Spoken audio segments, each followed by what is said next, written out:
Hello and welcome to the Chimera Podcast, where we talk about things and stuff pertaining to other stuff. Technology. My name is Tyler. My name is Hayden. And we will be your hosts today and probably for the rest of our earthly lives. So what are we talking about today? Well, I actually was thinking we could talk about liquid cooling. Oh, a fascinating subject. For those sweaty guys who are just too cool for air cooling or just too lame for liquid nitrogen. Basically, if you're going to buy a liquid cooler, you want one of two things. You want your computer to be silent or you want your computer to be faster. And we're going to talk about making your computer faster with liquid cooling. Yeah, so we're actually going to be making a video on the subject too. Yeah, we'll be using the FX8320 in one of our Chimera Aries AMDs. And we'll be testing a bunch of different fan coolers and liquid cooling systems to see which perform at optimal temperatures at higher overclocks. So yeah, that's something to look out for on YouTube and our website. So here's kind of what I like about liquid cooling in a sense. Liquid cooling works on almost everything, from computers to cars. It's just amazing.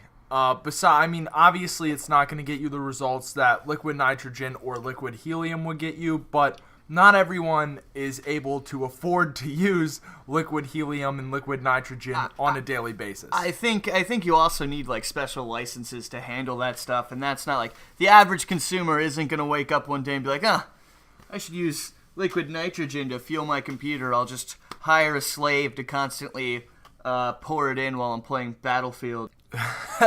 Yeah, so what we want to talk about is liquid cooling solutions and kind of how they work, and also why it's really important that if you are going to overclock, not only that you have a good cooling solution. Probably most people are going to be using air coolers like like the Wraith that we have in the office, or maybe you're going to drop $99 on a really high performance one. What, I forget the name of it. It looks like it's its own planet sitting on top of your processor. And here's another problem with air coolers and everything. If you want to get the top performance from one of them, they're going to be loud. And you're not going to be able to use RAM that's even slightly taller than like just the normal no heat shields guards. So when we talk about liquid cooling systems, there's two basic kinds of liquid cooling systems. There's closed loop, which are generally come in the forms of all-in-one. It's got the pump, it's got the radiator, and it's got the tubes all built into it. And then you've got option 2, which is an open-loop liquid cooling system, which is something where you order the blocks for your processor or graphics cards. You order the tubes, the fittings, the pump, the reservoir. You order everything separately, and it requires maintenance. Now, for all intents and purposes in this video we're planning to make, we're going to be comparing all-in-one liquid cooling systems because of the degree of variation with open-loop liquid cooling systems. It would really be hard to test how any given open liquid cooling system would be against another one because they can just be so vastly different. Yeah, when it comes to open loop liquid cooling, I mean, it really the only limitation is your imagination, and I mean the amount of money you have, because that stuff can get expensive. Yeah, it's really it's building. It's almost like you're gonna put the time into building your machine, and then you're going to have to pretty much take the same amount of time to build the the open loop liquid cooling, which I love. I love liquid cooling and open loop liquid cooling especially, but it is tough and it does involve maintenance. So for anyone who's not willing to put down the time, the all-in-one systems are almost cheaper. Yeah, they are definitely cheaper. More cost-effective because you can even get those all-in-one pumps. You can get brackets for those to go onto your graphics cards. And that's pretty cool. So let's say it costs like $100 for one of these liquid cooling systems and like $40 for one of these brackets. You're still only dropping, like, say you got an SLI system, you're dropping $140, $280 on your graphics cards, and probably about another $120 onto your processor. I mean, that comes out to about $500. I don't have an SLI system at home. I'm just rocking a 1080 and i7 6700K. And if I wanted to put an open loop liquid cooling system on that, it would cost me upwards of like $800. That's just a few $100s short of what the actual system cost me. So unless you've got a lot of extra money sitting around, a lot of times open loop liquid cooling isn't a viable, a fiscally responsible option, even for people with enthusiast level systems. Yeah, at home I'm also not liquid cooling my graphics cards. I am rocking what I guess it's not an SLI system obviously because they communicate together. I'm doing a W7100 Fire Pros, 2 of them. They're awesome. I've been rocking them for about a little over a year and a half now, and I love them. I've seen Hayden set up, and he's not even talking about the coolest part of his battle station. He has this beautiful 4K ultra wide monitor that's just the most glorious thing I've ever seen in my life. I need to get one so bad. It's amazing. If you've never gamed at ultra settings on a ultra wide 4K monitor, there's a part of you that's missing and you haven't found it yet. Like, I can't even... I saw this ultra-wide 4K curved monitor the other day. I was at Best Buy over in Maryland, and they had it out for you to use. And I was just... my mind was blown. I watched the Battlefield 1 trailer on it, because that's like... When I'm looking at a new monitor, right away I want to know how Battlefield will look on it. So I watched the Battlefield 1 trailer on it, and I was just like... I don't know. I had the full chub going on, man. Yeah, I love it. It's definitely, now, if you're not going to be using it, every day, or I also do a lot of video work.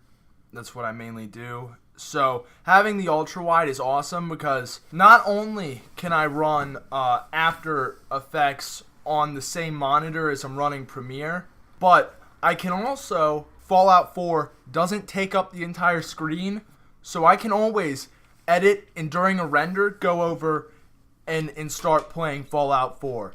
And that's God's gift to humanity right there. I mean, yeah. You're doing your work. I mean, you're minding your own business. You're getting your work done, and then, oh, damn, them render times. Might as well, hop into my favorite post-apocalyptic wasteland and kill some super mutants. That's pretty much how my life goes. I've beaten Fallout 4 almost 8 times now.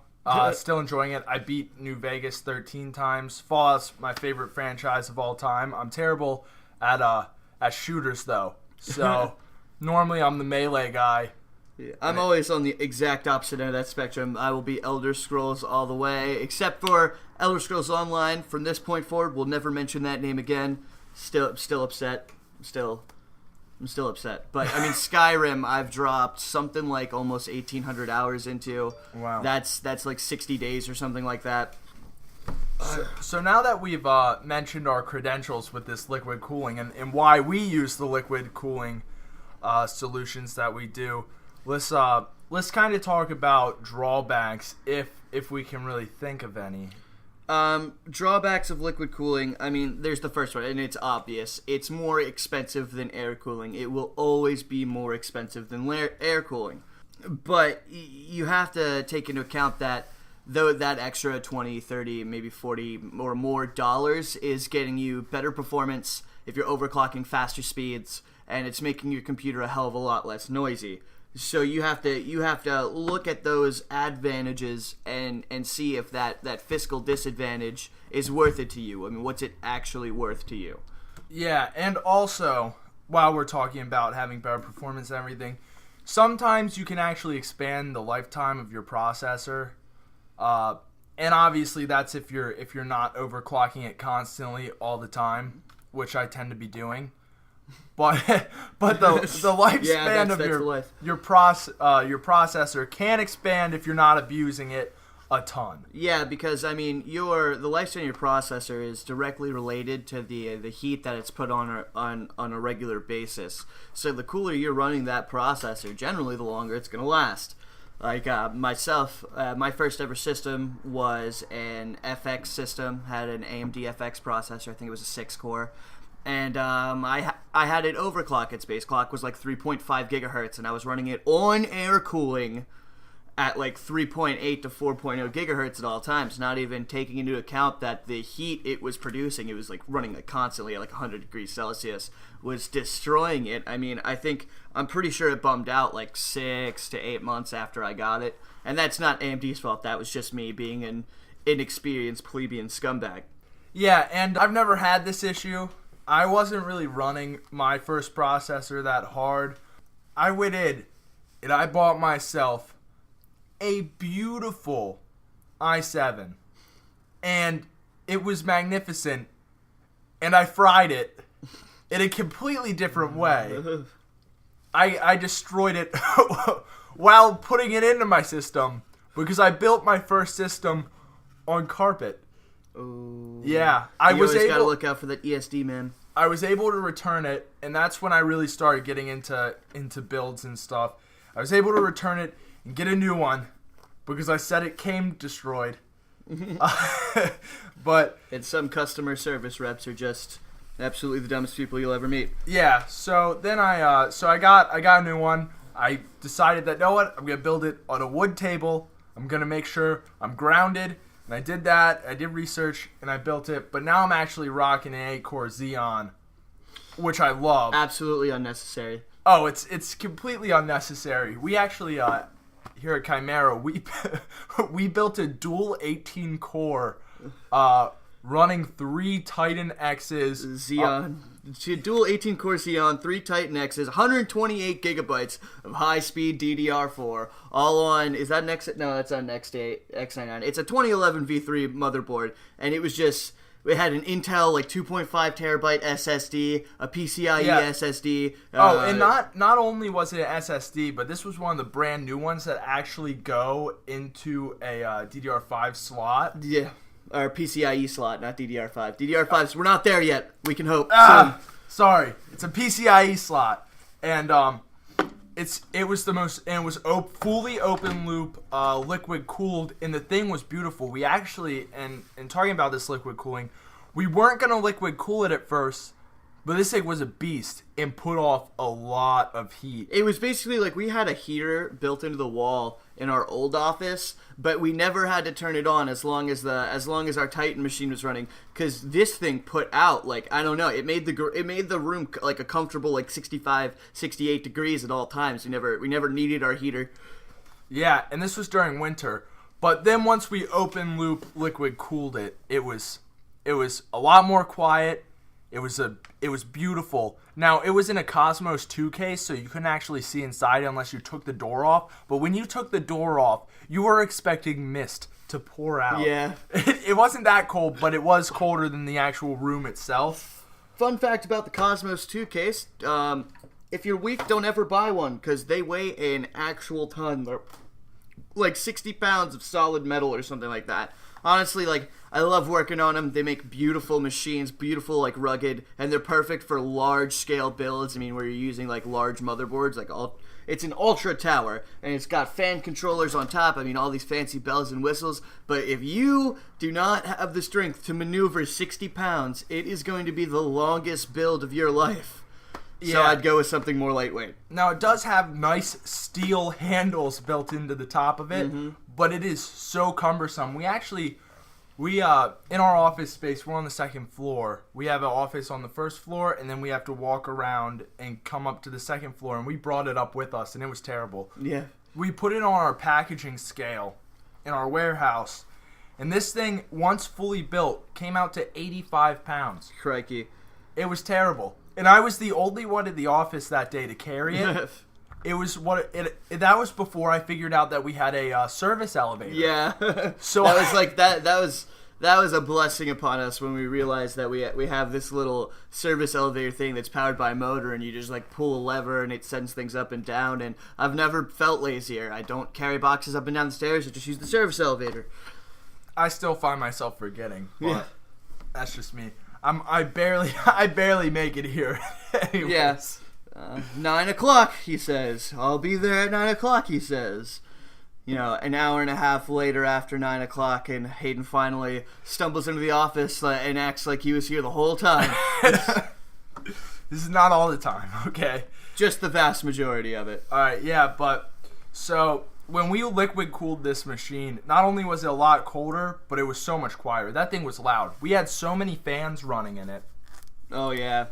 Yeah. Yeah, we had fans. I mean, I think it supports 5 fans across the top, 3 fans going down the back before you hit the PCIe slots, 4 fans in the front, 4 fans on the drive bays. I mean, the thing had a bunch of fans, and I'm pretty sure a couple of them were like 7,200 to like 10,000 RPMs. Yeah. Like we had fast fans. We weren't really going for stealth here. Yeah, this was before we were even selling computers. We built this thing because we wanted it. It was one of those things where we really just wanted to push the limits of what computers could do. And this thing, it destroyed Cinebench. Yeah, It literally destroyed Cinebench. It went through it without a hitch. I mean, the thing barely had any lag at all. Even on the 4K, I mean, I think it did better on 4K than it did 1080. Yeah, but we have to take it. When you're hearing this, you're thinking, "Oh my god, that machine sounds awesome." Do yourself a favor before you get all hyped up about how you're gonna build this dual Xeon system. Why don't you go online and look up the price of 2 18-core Xeons and then decide how bad you want it? Because how much was it? How much did one of these cost us to build? I think it costs more than It costs more than a new car. Yeah, it's a very expensive machine, and we were just when you have a dream and a little bit too much money, you do a little bit of dumb stuff. And this was right when the company was starting, and we're like, we'll build it, and then we will use the parts to build other machines. Well, I mean, it got a little too near and dear to our hearts. Yeah.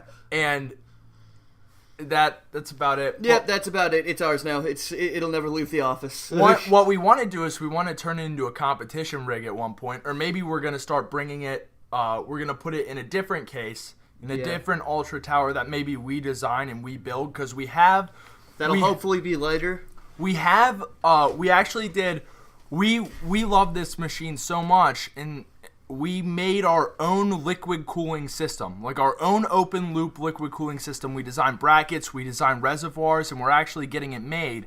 And we designed a tower that goes with it. So this will hopefully be a show rig, something that we can bring to events. But the price point, if you ever want to do it and you for some reason hit the lottery, be prepared to put in some effort. That liquid cooling system was an absolute hell to put in.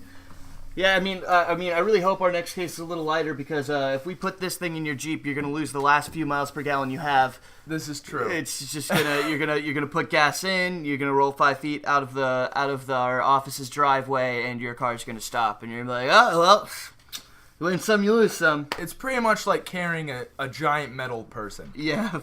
So we've talked about, liquid cooling. I mean, we're starting to get a little bit late into it, about to hit that 20-minute mark. We've talked about liquid cooling. I mean, our favorite games. We've kind of introduced ourselves. I feel like they've gotten a good idea of who we are now. Why don't we tell them, not about Chimera, why don't we talk about some of the exciting things that are coming up in Chimera life soon. I mean, we've got that video coming out soon. So our video on the liquid cooling, we have a few different ones. We're going to be using a AMD FX Black Edition. I think it's an 8320 base clock, 3.5 gigahertz. We're going to test it at 3.5, 3.8, and 4.0. Yep, and we're going to be using the stock AMD air cooling system. Then we're going to be using the Wraith. Then we're also going to be using the H55, which comes with the computers that we build. We're going to have the H105, and then it is the Zalman LQ 315. 315. Yeah. Other exciting things come up. We're making rounds to conferences.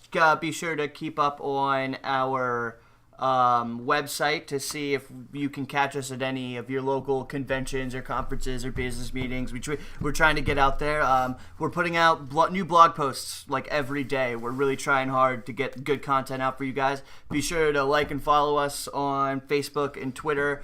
We're starting Chimera Snapchat soon, which won't have anything to do. Well, we'll have some stuff to do with computers. I mean, it'll be in our office, but it's mostly just us goofing off and being living memes. Yeah, you'll see some cool builds, but also, on a side note here, if you guys listening to the podcast actually want to see that build, the Titan 18 core. Well, I guess how many?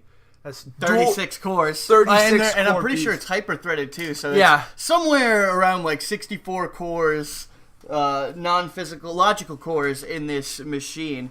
And so if they want to see that, why don't they just like and comment? If we get enough, we'll do a big reveal of the beast that is. And maybe, I mean, if it gets enough attention, maybe that'll become like a new line of products. I know we've talked about that before. Yeah, we actually were talking about just building the most powerful computers ever. Just building like one a year, building like 4 or 5 a year, and then selling those. 100, they'd be 100% custom too, and they would all look different. But we were thinking about that. So make a comment, ask to see it, and we'll actually show it. But besides for that, we've been doing a lot of traveling to Baltimore. We were in Philly, near Villanova and stuff. We've got plans to go to Chicago in May for the How Design Live conference. So if you're into graphic design or editing or any kind of artsy, computery crap like that, I mean, go there. Pretty sure tickets are still on sale. They're cheap. You can see us exhibit. You can come check out our machines. You can say hi to us. I don't know why you'd want to do that. We're pretty lame, but you could if that's what you're into. Yeah. Also, blog posts. We're going to be doing a lot of blog posts, and hopefully every single month we want to put out a video related to the blog posts and kind of go off of a theme. So the liquid cooling is this time we're going to have 3 articles on liquid cooling? Yeah. And overclocking. Yeah, too. we're going to have sometime either today or tomorrow there's going to be a beginner's guide to overclocking that talks about like base clocks and multipliers and a little bit about different kinds of coolers, how to apply thermal paste, all sorts of good stuff. And then that's going to turn into a series about, we're going to get more in depth where eventually we're going to be talking about like professional liquid nitrogen, liquid helium cooling, how you can get into that. We're going to discuss certain records that have been set, like just the other day. The team over at ASUS, those wonderful bastards, set the new record for the i7-7700K, which has only been out for less than like 3 weeks. Yeah. They set the world record at like 7 point something gigahertz, some ridiculous number. Still have not beat what I think is the AMD pile driver record, which was 8.42 gigahertz. And let's be clear here. It wasn't on one processor either. That took them almost 100 FX processors. Yeah, if you look at the beginning of like their video, you can see they have a whole OEM tray of just processors just in case they're breaking. And then at the end of the video, they give another shot of it and like all of them are gone but one. It's a little bit of cinematic magic right there. They made processors disappear. And the video doesn't do justice. They were at it for like 22 hours. Yeah. Too. So why don't we, how are we going to close this up? Do we just say goodbye? Yeah. Well, see you guys, and hopefully you tune in for the next podcast. Obviously, this was the first one, so it might be a little rough. We might be a little off track, but don't worry. They'll get way better. Yeah. My name is Tyler. And my name is Hayden. And thank you for listening to the Chimera Podcast.